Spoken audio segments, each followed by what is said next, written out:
Welcome to This Cultural Life, the series in which leading artistic figures choose the most important influences and experiences, the people, places and works that inspired their own creative lives.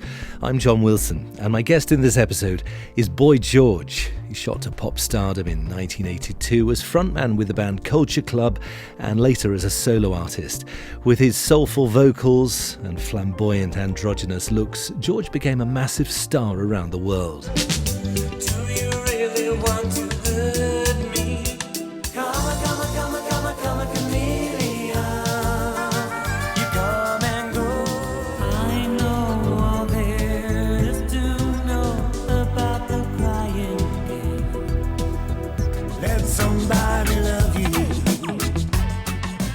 His personal struggles with drug addiction and a prison sentence in 2009 meant he was rarely far from the tabloid headlines. But in recent years, he's been a judge on The Voice, survived the jungle in I'm a Celebrity, and has just published a new memoir. Boy George continues to record and perform as a prolific solo singer-songwriter. Gotta let someone love you. I'm going to be talking about this level to George O'Dowd, who is here in front of me. How are you? What do you think? No. Leo.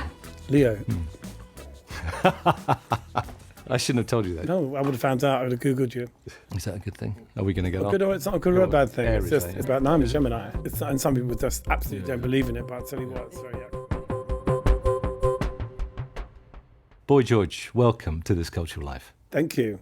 You were born George O'Dowd in 1961 and you grew up in South London in a working class Irish family. Tell me about family life. What was it like growing up? Well, I used to think that my family were the most insane family on the planet because we had like chickens, we had like dogs. You know, we stood out, and we were like the hillbillies of the road. Did you feel different as a kid? Definitely felt like aware of my difference. So I'm really about the age of 6 or 7. You know, all my friends were girls. I was interested in clothes and broken jewelry. I wasn't interested in climbing trees or being a soldier or playing with cars. So, yeah, I knew from very early on that I was like different, but not necessarily why. That took a while to work out. When did you realise you were gay? When would you put that label on it? Well, it's a funny one. I started to notice that I fancied boys when I was at secondary school, and I thought, oh, this is weird. Is this allowed? And then worked it out, really, from sort of hearing comments and reading things. And I was a very nosy kid. So I would read my parents' newspapers. I knew about things like April Ashley, who was the first, transgender woman in the UK. I knew about that. I'd read it. So I was fascinated with, culture, life, exotica, anything that was like naughty. I was there reading it. And what were your interests at school? In fact, what was your education like? My education was probably spoilt by my behaviour. I wasn't a particularly compliant kid because at home, my dad ruled the roost. What my dad said went. So the minute I left the house, no one was going to tell me what to do. So I had a bad attitude towards authority, and I wore it proudly, and I was always getting in trouble at school because I guess, a lot of teachers in the 70s didn't really like kids. And your parents sent you to school to learn. They didn't really get involved in your education. They didn't have time. Cooking for 6 kids, washing clothes. There wasn't time to... It only really came to a head when you got your school report, which you tried to hide. You would always try to hide it, But I did well in English, I did well in art, and I did well in RE, of all the weirdest subjects. And you say your dad ruled the roost at home. He was a tough dad. He wasn't like...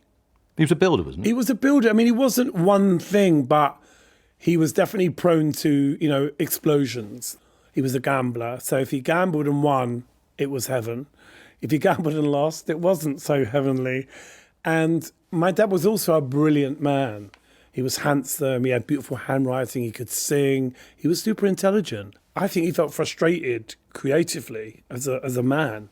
And he didn't really know how to be a dad. He wasn't good at being a dad. You've talked about your mum a lot in the past and how you get a lot of your creativity from her. I know you lost your mum this year, didn't you? Yeah, March, yeah. My mum and dad were both Aquarian, so they were both creative, very, very creative. And my mum was a great seamstress. She was just someone that could cook anything, make anything, tiling, wallpapering. My mum was just one of those people that nothing got in her way, except my dad. My dad got in her way. You know, if my mum put on a tight cardigan, she was having an affair. My mum was very stylish, beautiful clothes. I mean, she made clothes for everyone, but there were only very few occasions when my mum was really allowed to express who she was. And as a kid, I used to love seeing my mum in full makeup, you know, with her clothes, you know, she used to make these dresses with daisies and have matching shoes. And later on, when I started to be a bit of an exhibitionist, I think to start with, my mum was against it. And then she thought, no, he's doing what I can't do. So she kind of fully supported me and became a sort of collaborator in a way. Were you an outgoing kid? At what point in your childhood did you think you might want to perform for a living? Started really when I was a kid, singing at the local old people's home. I used to go and do like Roll Out the Barrel and How Man's a Dustman and things like that with my girlfriends. And I was precocious, but not like stage school precocious. I mean, I wanted to go to stage school, absolutely. And I used to rush home from school to watch, you know, Bonnie Langford and, you know, variety shows. I loved like Opportunity Knocks. I wrote to Opportunity Knocks to try and get on it, you know, probably. So you craved the limelight then? I wanted to be a singer. I wanted to sing. Music was the thing that saved me really from everything. Before you discovered your own music, what was being played in the house? Sinatra, Dean Martin, all those sort of classic jazz singers. Make it one for my baby and one more for the road. And then my dad, because my dad was a builder, he'd bring back records from houses that he cleared. So he'd bring back piles of records. I was really the only one that would plunder through those records. And I found like, you know, an album by Pearl Bailey called Applause. I found some Dinah Washington. I found some 1930s like, you know, jazz, Cottonfield jazz, Bessie Smith, all those kind of characters. So I was listening to that stuff in my room. You know, that's really where my love of jazz really started, listening to those records. Nobody knows you when you down and out. I mean when you down and out. If it had a good sleeve, I'll play it. You know, Irish shows tunes, rebel songs, they were played a lot in our house. And then the radio, you know, whatever was on the radio. In the 70s, radio was like, it was a madhouse, wasn't it? I mean, it was everything, you know, it was everything you could think of all together. You mentioned rebel songs. Did you feel Irish growing up? Very. I mean, my name's O'Dowd. I grew up in the 70s with all the bombing and, you know, kids at school would be making comments and I used to get called O'Loud, George O'Loud. We grew up in a very Irish world. You ever considered doing an album of Irish songs? I have a couple of songs that I've written about my mum, actually, that are very in that tradition. I got this song called Sweet Jesus, which is about my mum, you know, about her passing. Got another song called If You Stay, which I wrote for her 80th birthday, which is about my mum leaving Ireland. You know, a lot of people left Ireland at that time and, you know, got married. One for the dreamers, another for the road. All that held you back, all that made you go.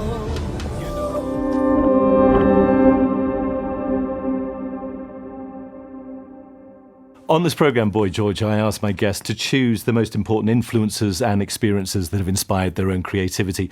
And your first choice is David Bowie. And seeing Ziggy Stardust in 1973, that landmark tour, when you were, well, you would have been 11 years old, I guess. I was just coming up to my 12th birthday. My birthday's in June, so... But that's incredibly young to have seen a Bowie show. Yeah, I was very lucky. My grandmother, Bridget, had a row with my dad because we were watching Bowie on TV and my grandmother was like, why are you letting him watch? I won't say what she said. That big puff. And I think my dad just went up against her just to be, because they didn't get on, you know. He used to call her Mary Magdalene. And I just managed to get my dad to buy me a ticket. Lewis Odeon was the place we went to see every band. And often we'd break in and get in for free. Someone would open the stage door or someone would let you run in. But I couldn't risk that with Bowie, not getting in. So I had a ticket. I had no bus fare to get there, no bus fare to get back. I bunked the bus to Lewisham. And I walked back singing Bowie songs into an empty Coke can on the way home. And I walked all the way home from Blackheath to my parents' house, top of Shooters Hill, which is about four miles. So you went to the gig totally by yourself? On my own. No friends were there? No, I met people there. Yeah. The older kids, like cooler fans, like totally Bowied out, Andrew Bowie clones. It was amazing. But yeah, I mean, it's kind of mad. But I was a bit of a loner when I was a kid. What do you remember? I still am a little bit now. I like my own company because my dad couldn't be on his own. You're a Leo, I bet you can't be on your own either, can you? I do. I'm actually quite happy with my own company sometimes. Well, that's good. I think it's a skill. Yeah. No, because I think, sort of growing up in a house with so many kids and so tight for space, and then I think I always wanted a big house because, I grew up in a 2 up, 2 down with an outside toilet. So take us back to that night at the Lewisham Odeon. What were your impressions of the gig itself? When you compare it to the gigs I saw after, there was nothing like it. Ziggy play guitar, jamming good with Weird and Gilly, and the spiders from Mars. The lighting, the clothing, subjects. As a kid, it felt like he was just totally talking to me. It felt like he totally got me, One of the big songs for me was the song called After All. We're painting our faces and dressing in thoughts from the skies, from paradise. We're painting our faces and dressing in thoughts from the skies. I felt like he understood who I was and where I was and what I was going to be. That's on the Man Who Sold the World album, isn't it? That's on the Most Sold the World album. Yeah. So was that your route into Bowie? Was that the first? Man Who Sold the World was the album that my brother gave me when he moved on to Alice Cooper. He gave me Bowie. What got you into Bowie in the first place? What was it that appealed? That album particularly, but when Ziggy Stardust came out, the lyrics on that, a cop knelt and kissed the feet of a priest and a queer threw up at the sight of that. And the queer threw up at the sight of that. Queer? Who's saying that in a song? That's on something 5 you got years called in school. It wasn't something people sung about. So it was just everything about it. Smiling and waving and looking so fine. Don't think you knew you were in the song. And it was cold. It's really interesting, though, that you say the initial appeal was the lyric, and you just quoted 2 lyrics there. Yeah. And it was possibly a simplistic assumption on my part that I thought maybe it was the flamboyancy, it was the image. I mean, how much did that play a part, and particularly when you saw him on that Ziggy tour? Well, I don't believe you can separate a man from what he does, what he wears, what he thinks, his politics, the way he eats, the way he walks into a room. I think it's all encompassing. So for me, it wouldn't be enough just to see somebody that was a great songwriter but just looked like they were bored or in track pants. I mean, I do like some understated artists, I get that, but it's still a pose. Doing no outfit is still a statement. But I was always just drawn to, exciting performers that I noticed. I went into the detail. I mean, in those days, you bought records and you read the sleeve and you read the lyrics and you wanted to know what they were about. What's he singing about? And were you aware of Bowie's sexuality or the stories about his sexuality at the time? Because it was never clear, was it, at the time? Well, I think all rock stars, Mick Jagger, Bowie, Mark Bolan, they were all a bit blurring the sort of sexual boundaries, because being rock and roll, you didn't say what you were, did you? So did he give you more confidence about expressing your sexuality straight away then? And we're talking about early teens. Yeah, I mean, I definitely was much braver after that concert and got more brave as I met friends, who lived near me. I'd bump into people at the train station. Charing Cross train station was this kind of, mecca of like, oh, look, there's someone getting on the same train as me and they're wearing bondage trousers. They say never meet your heroes. You did end up knowing David Bowie, didn't you? Yeah, I met him. He was definitely worth meeting. He didn't disappoint? No, not at all. Not at all. He was charming. I mean, I was only ever in public scenes with him. I had dinner with him once in 2005 with Iman and my best friend Michael Cavadias, who's an actor. And that was the first time I really sat with him, and it was just brilliant. David was really nice to Michael, really involved him in the conversation. Did you tell Bowie what he meant to you? Oh, he knew. Your next choice for this programme is meeting the club promoter Philip Salon, who was a real driving force behind the scene which was centred around the Blitz Club in Covent Garden in London in the late 1970s. When did you meet Philip? I and my girlfriend Laura, we met this flamboyant guy who was walking up the road. Not Philip, someone else took us to Bangs, which was a notorious gay club on the Tottenham Court Road. And in that club was Philip Salon, dancing on a podium in a black skirt with a sort of Egyptian collar, lipstick, and, just looking absolutely fabulous. And we targeted him. I was like, that's my new best friend. And I made my girlfriend follow him into the toilets to borrow his black eyeliner. And that's how we became friends. And that was it. After that, he was a big part of my life. So this is what, 1976? About 76, yeah. Did you know what he did, what his reputation was? Or you just like the look of him? No, I asked him if he was gay and he said, are you interested? And I was like, oh no. I was terrified because I wasn't out then. Oh, right. I was still in the closet. I had a girlfriend. Oh, when you say girlfriend, I think you meant the friend. No, I had a girlfriend. My girlfriend was called Laura. Yeah, she was my girlfriend from school and she was gorgeous.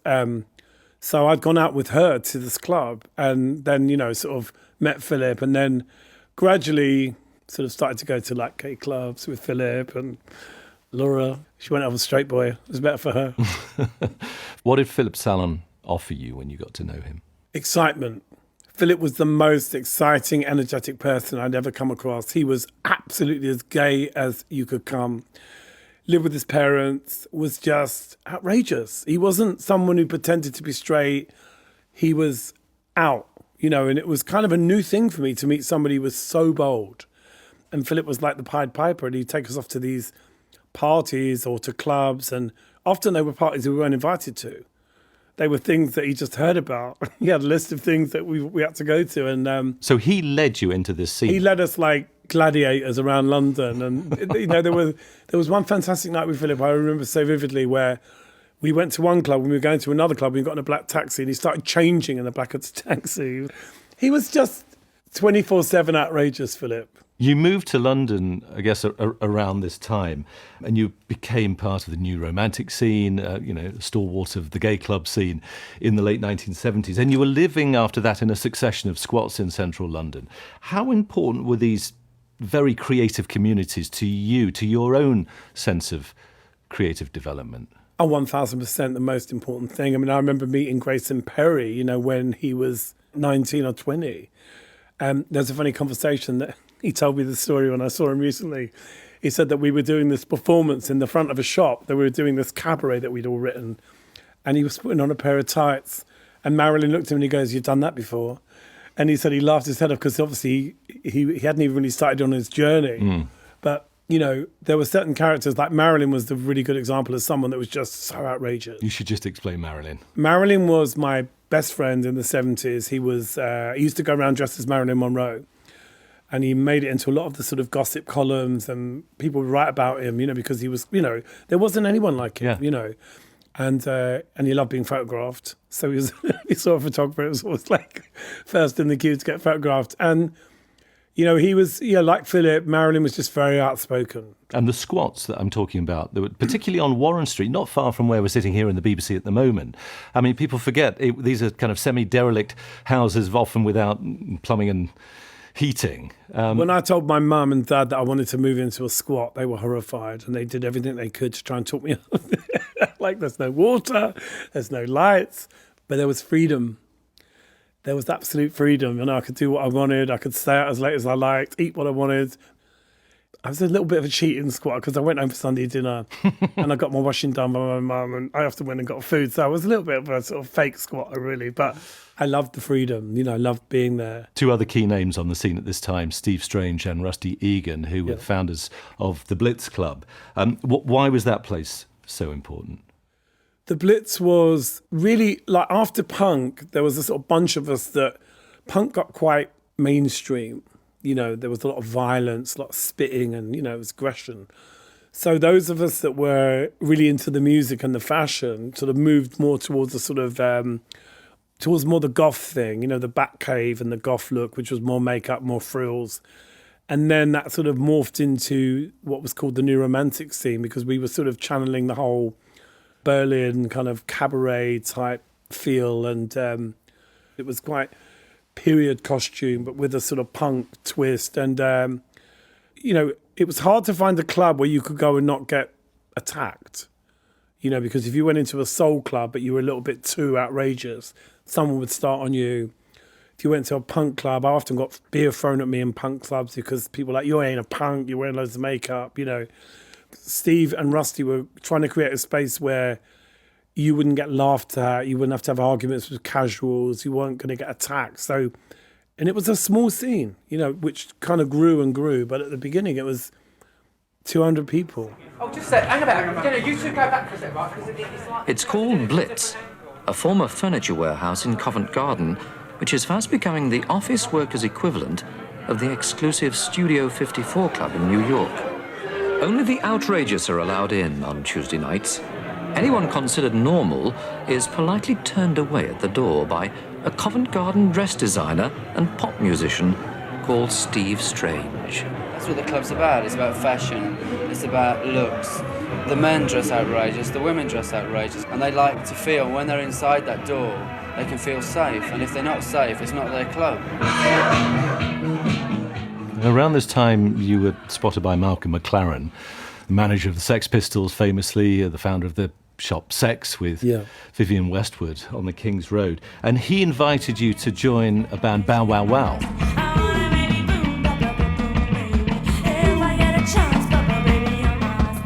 Who actually had a couple of hits around this time. And from what I've read, you played a couple of gigs and were then sacked. Malcolm brought me into Bow Wow Wow because of the way I looked, and he thought it would threaten Annabella.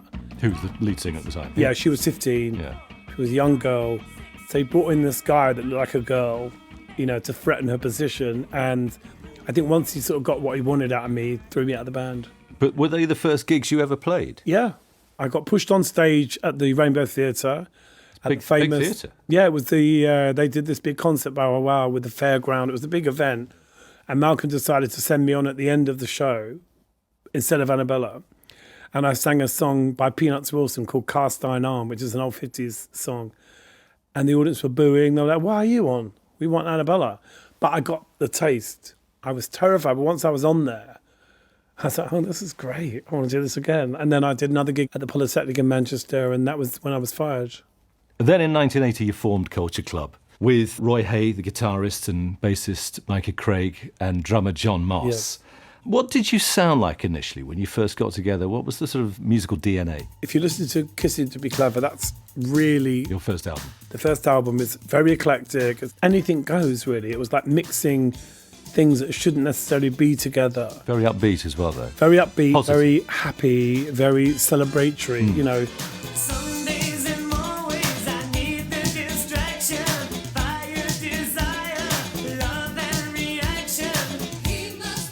John and Mikey had both auditioned for Adam and the Ants and didn't get the gig. So they knew that something was going on with men in makeup. They knew there was this frilly thing coming. They were like, something's happening. And John was like, I went to audition with Adam and the Ants. He's beautiful and he wears all this makeup and he reminds me a bit of you. So there was a feeling that pop music was going to get a bit dandy. You know, go back to the 70s like Mark Bolan and Bowie. Did you come up with the name Culture Club? Eventually, we were called Can't Wait Club, we were called the Caravan Club, we were called all sorts of mad things. And then eventually we worked out that we were so diverse, Jamaican, Irish, Jewish, and then, you know, Roy being sort of a real Essex boy. So we were a real mix of cultures and types of people, you know. You released your debut album in October 1982, and then you had an amazingly successful hit single, Do You Really Want to Hurt Me, which went to number one. It was a big hit all around the world. But, I mean, there was a moment when you're on Top of the Pops, which, I mean, I remember very clearly. Everybody the next day was talking about this appearance.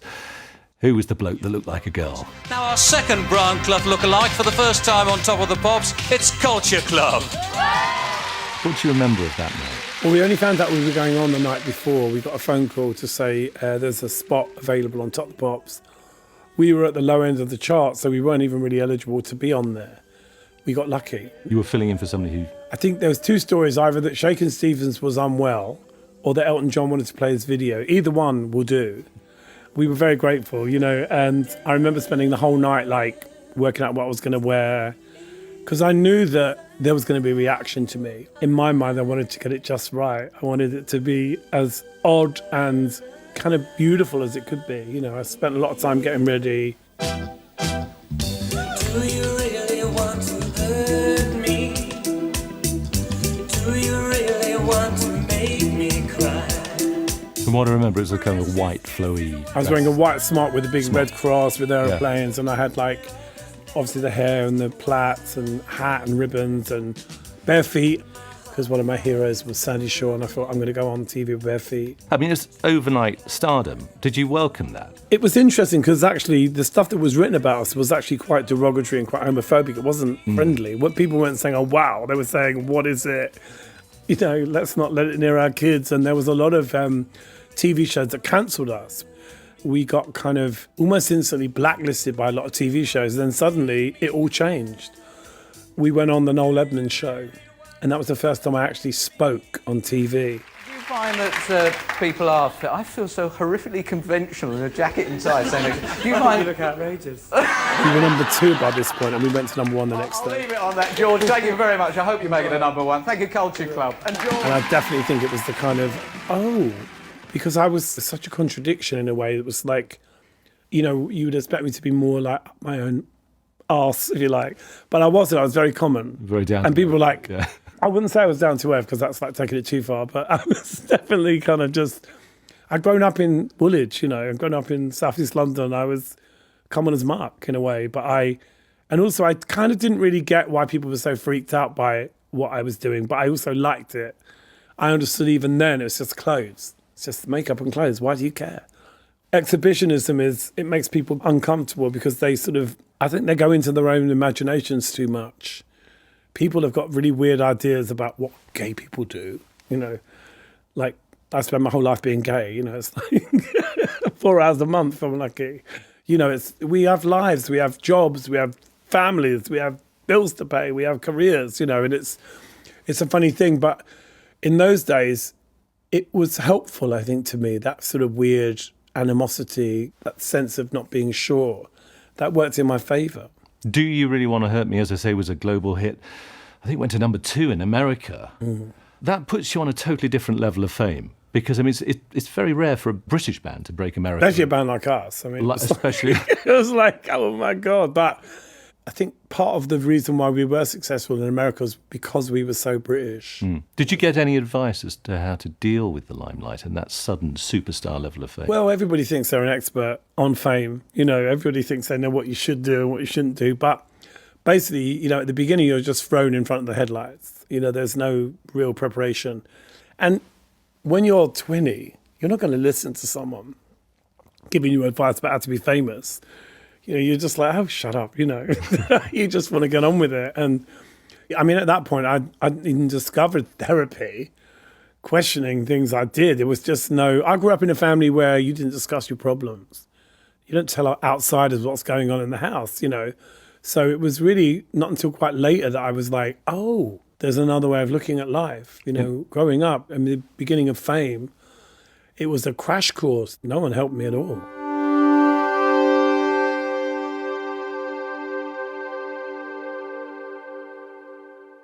The next moment that you've chosen is, I'm going to quote here, meeting Quentin Crisp with Andy Warhol, Keith Haring, Bianca Jagger and Marilyn. That sounds like some party. Where and when? I was in New York and I got a call at the hotel from Andy Warhol's assistant saying, Andy's heard you're in town. We'd love to invite you to lunch. And they said, would you like to invite anyone? I said, well, can I bring Marilyn? I said, yeah. And they said, would you like to... anyone else you'd like to meet? And I said, oh, I'd love to meet Quentin Crisp. And they said, we'll invite him. And he was there. And I'd just done this photo shoot with Avedon, the famous photographer. So when I sat down to lunch, I said to Quentin, he said, oh, Mr. George, what have you been doing? And I said, I just did a shoot with Avedon. And he said, all that running and chiffon, you must be so energetic. I just peed myself laughing. And he really was the life of the lunch. You know, Andy was very he didn't really give a lot away. He watched more than spoke. Quentin Crisp was just so entertaining. It was so funny and just kept telling stories and just so lovely. I loved him. So you had requested his presence. So Yeah. What did he mean to you then growing up? Well, he was a pioneer. He was a liberator. I mean, he was different to us because he apologised to who he was and we didn't. That was the only thing I didn't have in common with Quentin, but then he got away with what he could at the time. I look at all of those characters like Oscar Wilde, Quentin Crisp, Alan Turing, Harvey Milk, all of those people were people that allowed me to be who I was. Divine, John Waters, all those people, they were part of a sort of daisy chain of people that made my life easier. So I didn't have to apologise for what I was. I didn't have to say, as Quentin Crisp said, the life of a homosexual is a sad one. Not for us, it was the opposite. I mean, you look at what's going on now with Drag Race and the world and how different it is. You know, back then, you know, Quentin Crisp was getting arrested for just walking down the street. The obstacles to my getting into America are my poverty, my age, and my sin. And a man did come out of a cupboard in the embassy and beckoned to me. And he said, "Are you a practicing homosexual?" But of course I don't practice, because I'm already perfect. He was a pioneer, but you were as well in your time. Or was he aware of what you would do, of your music, of what you represented? I don't know if he was that aware, but he knew who I was. He knew I was famous. I went once to see him in Brighton doing a one-man show, and I went backstage to get my book signed, and he was like, "Do you live in Brighton?" I said, "No, I've come here to see you." He goes, my, I am honoured. All the way from London. He was very funny, a character. You could invite him out to lunch. You could just ring him up. And as long as you paid, he would come if he wasn't with someone else, which I loved. I loved this whole attitude, you know, the cleaning thing, that dust doesn't get any worse after 9 years. Warhol was hosting this lunch then, but then just quietly observing all that was going on. What did he mean to you growing up and developing your own artistry? You see, the thing was, I was completely impressed by Andy Warhol. I loved Andy Warhol, but I was so full of my own self-importance that I couldn't let him know. So whenever we saw him, we were just ourselves. We were like bitchy and funny, and he didn't really get it. He didn't get that London humour. In his diaries, he insults me 4 times. Every single entry is nasty, but it's very funny. I mean, I saw it as I wasn't insulted. I was actually quite pleased that he bothered to mention me. What did he say about you? Oh, that, you know, we're rude to him because he can't answer back and he's not quick enough. And that he says that Cornelia Guest, who was my best friend, she was a sort of society queen. He said she's become horrible since she's become friends with me. Like we had a bad influence. But he probably had a point though, didn't he? Well, he did and he didn't. The thing is, I didn't know what was going on for him at that time. When I watched the Warhol Diaries, I suddenly realised what he was going through. And of course, you know, we didn't know we were going to lose him. So as far as I was concerned, you know, there was no urgency to be friendly. And he was quite hard to read. You know, he used to come up and say, "Can I take your picture?" And I always used to say, "Can I take yours?" I've got a lot of pictures I took of Andy. Really? Yeah, in clubs, because I always used to carry a little Instamatic camera with me. It's a shame I wasn't nicer to him at the time, but there you go. That's life. You had a very well-documented struggle with drug addiction. When did you first use heroin? It sounds so weird because I really started smoking dope first. I was smoking weed, and then I was in Paris at a fashion show, and I was looking for cocaine, and somebody had heroin, and I just took that instead, which was quite insane when I think about it. But I didn't think about it at the time. It was just, you know, I wanted to be high. I mean, the thing about drugs is people use them because they don't want to be in their lives. That's why people take drugs. They want to feel differently. They want to change the way they feel about themselves. You know? But arguably, you had a fabulous life at the time. Yeah, but I didn't really know how to be fabulous. You know, I was kind of winging it in a way. I think I have a more fabulous life now, but that's because I choose to. When I was like 20, 25, I didn't really know what I was doing. I was in a really dysfunctional relationship with John. John Moss, the drummer. John Moss was my boyfriend, but no one knew. It was all there was a lot of arguing all the time. It wasn't a happy time, you know, which is why now I have so much fun, whether it's getting ready for the show, putting on my makeup, you know, the whole thing is fun. There is no point where I'm in a bad mood or, you know, people can't walk into the dressing room. There's none of that. Don't look at me, which I often hear about other artists. Say, or yourself, probably back in the day as well. No, never. I was never like that. Never like that in Really? my life. Never, ever tell someone not to speak to me and look at me. No, I'm from Woolwich. We don't do things like that. I mean, that's just insane. No, I had never done that. I've been uptight, I've been unreasonable, I've been probably unfriendly and a bit insecure. And you've admitted to prima donna behaviour. Absolutely, but I've never, ever said, if I get in a car, don't speak to me. No. I mean, that is like, who do you think you are? You know, you're not that interesting. I mean, I hear it all the time about people and I'm shocked. When I fly, people always come up and say, "Can I take a picture?" I always say yes to a picture, no matter what I look like. You know, maybe if I'm in the loo, I won't, but I made a decision about 15 years ago that like I decided to be this person and I love being this person. And if I'm recognized, I should be nice to people and that's the end of it. But I like being nice to people. It's a lot more hard work being rude. I tell you, I've done it. It gives you a headache. But it's interesting that you say you were taking drugs to escape. Yeah. Do you feel that you were lucky to have survived at times? I don't think you think that about yourself because you're so in it when you're doing it. I mean, anyone who plays Russian roulette with their life is lucky to survive, and that's what drugs are, particularly at that level with things like heroin. That's a dangerous drug. What was the lowest point? That's such a funny question. That question was the lowest point. I'm sorry, George. I'm joking. I don't know. It's a difficult one to answer because what I thought was okay, other people were like, oh my God, like my family were like, could this get worse? You don't have the intelligence or the sort of, ability emotionally to kind of look at yourself. It's only when you get clean and you look back and you think, oh my God. You might see an interview where you're a little bit skew-with. You think, why didn't anyone tell me? And of course they did. It's very hard to stop somebody when they want to be destructive. And I guess arguably it did get worse because in 2009 you were sentenced to 15 months in prison.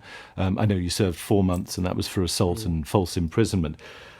How did you... Read the book, because I think I explain it, because I think that such a tabloid... It is such a tabloid way of explaining it. And I think in the book, I finally make sense of what actually happened. And of what you were convicted of. What I was convicted of is assault, but actually the assault was handcuffing. It wasn't beating anyone up. And it was 17 years ago. And I actually, in the book, say to the person, get on with your life. It's so long ago now. You can't just keep bringing it up. Every time something good happens to me, this guy pops out of the woodwork and I shouldn't get the voice. I shouldn't do this. I shouldn't do that. It's like I paid for my crime and went to prison. That's the worst thing that can ever happen to anyone, to have your freedom taken away from you. Have you ever talked to him since? No. You have no interest? I wouldn't know who he was if he fell on my head. I don't know what he looks like. I don't remember him. And why would I? It's so long ago. You know what I mean? I went to prison. He wanted me to go to prison. I went to prison. So now he has to let me get on with my life. You know, if you want to live in a civilized society, you have to accept the way it runs. And I've been through the mill and I've paid. And, I can't keep paying, and I've apologized a million times. How were you treated in prison? Brilliantly. Obviously, and I'm talking like I'm an expert on the experience. I mean, obviously, when I went in there, I didn't know what I was going to find, But what I did discover is that who you are outside is who you are inside. And weirdly, people wanted to meet me. They were kind of fascinated by me. There were people that I got really friendly with in prison, that were really my best friends in prison. But when I came out, I was Boy George. So it was harder for them to deal with me. That person that was in prison wasn't the same person. And so it was really hard to have a friendship. What do you mean it was a different person in there? Because, I was in a pair of sweatpants and a T-shirt, right? With a, with... Same person inside there? No, but it's the perception of Boy George. I can be like in my civvies, but then once I'm in my costume, people treat you differently. Being sort of, in sweatpants with a prison number is very different to being in a hat with eyebrows on. You say you coped brilliantly in there. Yeah. I mean, how did you cope on a day-to-day basis in terms of the relationships with the other prisoners? I remember my brothers coming to see me on a visit when I first got my first visit, and I remember thinking, I'm so glad it's me and not you three, because they would never have coped. Really? No way.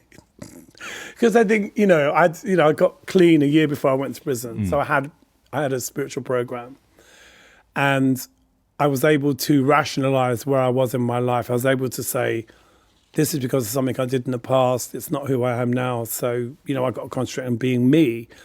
Just having a sense of humor about it, saying to myself every morning, this is not my glamorous life. What have you done? And that was the general sense of I knew that I was going to rebuild my life when I came out and was going to change everything. And I'm very different to the person I was 10 years ago, 20 years ago. And you're still writing and still recording. I mean, you've released 9 solo albums on top of the 6 that you recorded. I've released 52 tracks in the last 2 years on Spotify. I've released stuff all the time. I know, I was going to say, but you're very prolific at releasing exactly those individual tracks. So I mean, looking back as a songwriter, which is your primary occupation, is there a single song that you're most proud of?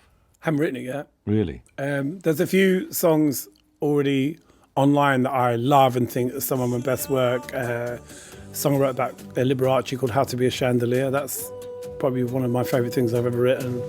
How to be, how to really